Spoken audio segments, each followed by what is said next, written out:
अस्सलामुअलैकुम नाज़रीन, KJ news में भलीकार मां यहाँ सबाबड़ो हेडलाइन समझो। बुलेटिन की शुरुआत में अहम खबर अवां सां शेयर कंदासीं। कींझर मावा के खबर ॾींदासीं जिते माण्हुनि जी वॾी रश पहुची वई आहे, जंहिंखे रोकण लाइ पुलिस जी वॾी नफ़री तैनात कई वई आहे। अहम खबर कींझर मावा खे ॾियो पिया। सिंध जे तारीख़ी बाग़ कींझर ते पाबंदी सबबि माण्हुनि खे रोकण लाइ पुलिस जी वॾी नफ़री पहुची वई आहे। अहम खबर कींझर मावा खे ॾियो पिया जिते माण्हुनि जी वॾी रश पहुची वई आहे, जिनखे रोकण लाइ पुलिस जी वॾी नफ़री खे मुक़ररु कयो वियो आहे। अहम खबर अवां खे ॾियो पिया कींझर मां सिंध जे तारीख़ी बाग़ कींझर ते पाबंदी सबबि माण्हुनि खे रोकण लाइ पुलिस जी वॾी नफ़री पहुची वई आहे। बासर गैर कानूनी तौर पिकनिक पॉइंट कान करे वरिती, वॾे पैमाने ते पैसनि जी ओगाड़ी बि कई वई आहे। फार्म हाउस के नाले ते कींझर जे हिक पॉइंट ते क़ाइम गैर कानूनी तफ़री हंध ते कम बि हली रहियो आहे। सिंध जे तारीख़ी बाग़ कींझर ते पाबंदी सबबि माण्हुनि खे रोकण लाइ पुलिस जी वॾी नफ़री मुक़ररु कई वई आहे, जॾहिं त बासर गैर कानूनी तौर पिकनिक पॉइंट क़ाइम करे वरिती आहे। फार्म हाउस के नाले ते कींझर जे हिक पॉइंट ते क़ाइम गैर कानूनी तफ़री हंध ते माण्हुनि जी रश पहुची वई आहे।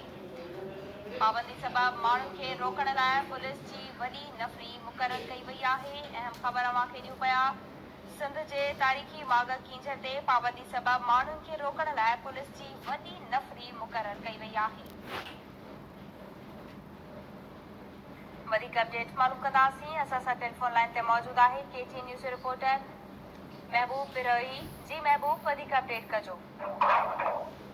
जी, सिंध जे तारीख़ी बाग़ कींझर ढंढ ते सिंध हुकूमत जे पारां ख़ासि तौर ते घरू खाते पारां कलम 144 लागू थियण खां पोइ ज़िले इंतिज़ामिया ख़ासि तौर ते डीसी छतो पारां हिकु लेटर जारी कयो वियो। इंतिज़ामिया खे हिदायत कई वई त जेके घुमण लाइ ईंदड़ माण्हुनि खे रोकियो वञे, ख़ासि तौर ते रेंजर ते सख़्तु पाबंदी लागू कई वई आहे। जंहिंखां पोइ पुरी जा वॾा अदारा कींझर ढंढ ते पहुतल आहिनि।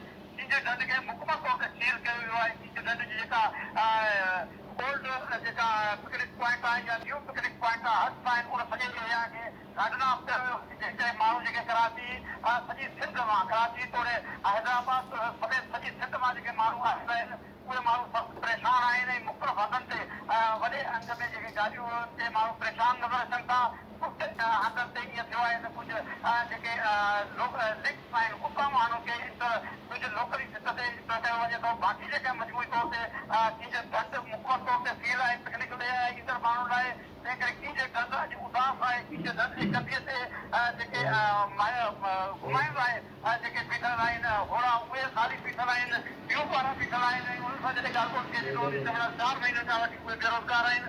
अॼु ईद जे टे ॾियारे ते बि गुज़िरियल ईद जा सूरत आई, पर कुझु बदनज़मी वारी सूरत नज़र आई। ऐं अॼु बि कुझु सुबुह वारे टाइम ते बदनज़मी वारी सूरत नज़र आई जो जेके बद इस्लामी सबबि कुझु जेके माण्हू जेके कींझर ढंढ जी जेके उहे पॉइंटूं जिते पिकनिक पॉइंटूं आहिनि उतां माण्हू खे छॾियो वियो। उन खां पोइ सॼे ज़िले जी पुलिस जेका लागू कई वई आहे। न वरी मुख़्तलिफ़ हंधनि ते लॉकिंग पॉइंटूं क़ाइमु कयूं वियूं आहिनि, जेकॾहिं में नगर पासे खां वठी सभे ताईं ख़ासि तौर ते झिरक वारे पासे खां मुकमल तौर ते सील कयो वियो आहे। जेके आमद ईंदड़ माण्हू आहिनि, गाॾियूं आहिनि, उन्हनि खे वापसि कयो वञे थो। सुबुह जे वक़्त ते मंझंदि ताईं कुझु अहिड़ियूं शिकायतूं जेके माण्हू घुमण लाइ पिकनिक लाइ आयल हुआ, उन्हनि शिकायत कई त उन्हनि खे कींझर खां सभे ताईं पुलिस जेका उन्हनि जा भसाखोरी कंदी रही, उन्हनि खां पैसा वसूल कया विया।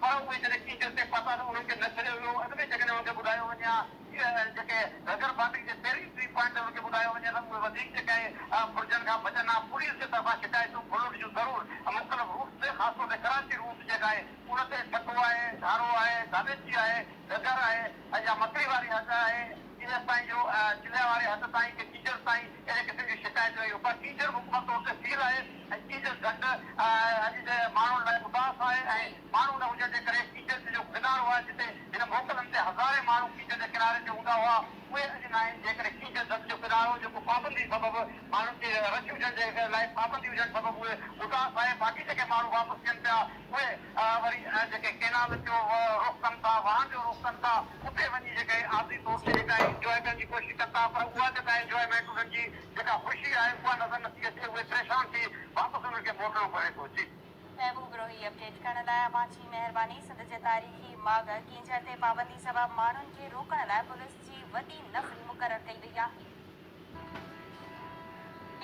वक्त ताईं जूं ख़बरूं हिते वठूं था शॉर्ट ब्रेक ऐं ब्रेक